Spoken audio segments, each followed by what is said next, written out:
esse diálogo? Olha, o governo tem adotado uma sistemática muito interessante de envio e encaminhamento dos PLs de autoria do Poder Executivo, que é esse encaminhamento gradual, gradativo. Havia, em outras legislaturas, em outros governos anteriores, uma prática de acumular um trabalho, acumular uma certa quantidade de projetos de lei para encaminhar num conjunto mais robusto, né, para que tramitassem também de forma conjunta. Então, o diálogo da liderança do governo com a Casa Civil, que é o órgão responsável por esse encaminhamento, foi no sentido de que nós preferíamos, nessa legislatura, e não quer dizer que da outra forma é errado ou que dessa forma é certo, não se trata disso. Se trata de entendimentos, né, de consensos que vão se construindo, e nós entendemos, reunindo com a base, conversando com o deputado da base, que seria muito mais proveitoso para nós deputados se os projetos fossem se encaminhando aos poucos à medida em que fossem ficando prontos e que o debate em torno de cada um deles estivesse amadurecido. O Executivo já mandou, do início da legislatura, no dia 1º de fevereiro, até o presente momento, início do mês de junho, 8 matérias diferentes, 4 ou 5 delas, se não me falha a memória, já foram aprovadas, já tramitaram em todas as comissões que deveriam tramitar e foram aprovadas no plenário. As demais continuam tramitando e devem chegar ainda outras matérias. O que nós tratamos foi basicamente dessa sistemática.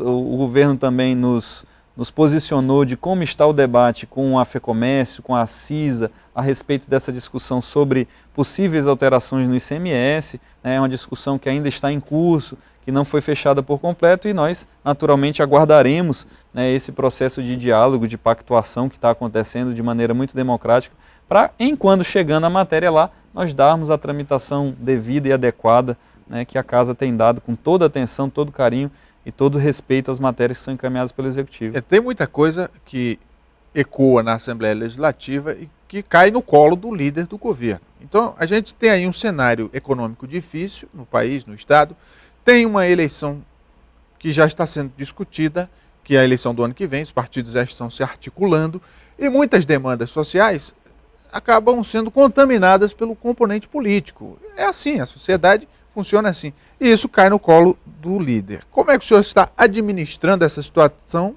que só tende a piorar daqui para o ano que vem? Não, Rogério, de forma muito tranquila. Na verdade, o governo tem feito um diálogo muito republicano nesse sentido, inclusive, por exemplo, com os projetos e as demandas que partem da oposição. Todos os requerimentos que foram aprovados até agora, com exceção de um de autoria de deputados da oposição, foram aprovados. Todos os projetos de lei que foram apresentados por deputados parlamentares da oposição também foram aprovados e foram sancionados pelo governador sem nenhum pestanejar, sem nenhum veto a nenhum dispositivo. Então, essa é a forma como o governo dialoga com a oposição, ou seja, de forma republicana, não criando obstáculos para que aquelas propostas de iniciativa parlamentar dos deputados da oposição sejam aprovadas. Da mesma forma, quando nós somos procurados por segmentos da sociedade, sindicatos, entidades ONGs, para fazer também esse diálogo. Agora, não se pode confundir o papel do parlamento com o papel do governo.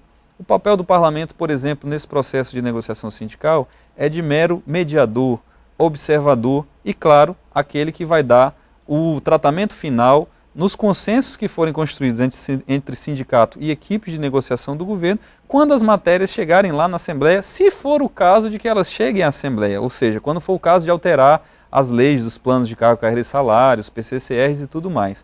Nós não podemos ser cobrados ou responsabilizados por algo que não é atribuição do Poder Legislativo, que é efetivar ou não uma determinada demanda, uma determinada pauta, uma determinada bandeira de natureza trabalhista ou de natureza sindical.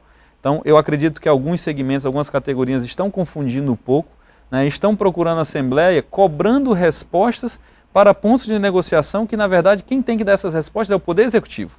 E a Assembleia tem que acompanhar, monitorar, mediar o debate, o diálogo, mas, claro, respeitando as atribuições e as competências de cada poder. O Poder Legislativo tem suas atribuições, o Executivo suas atribuições, os sindicatos, entidades de representação de categorias de trabalhadores também têm suas responsabilidades e cada um fazendo o seu papel, a coisa caminha bem. Conversei com o deputado estadual Daniel Zen, do Partido dos Trabalhadores, líder do governo na Assembleia. Obrigado pela vinda, deputado. Obrigado, Rogério. Sempre uma satisfação estar aqui no programa. Vamos para o intervalo comercial. Daqui a pouco o Gazeta Entrevista volta. Continue com a gente.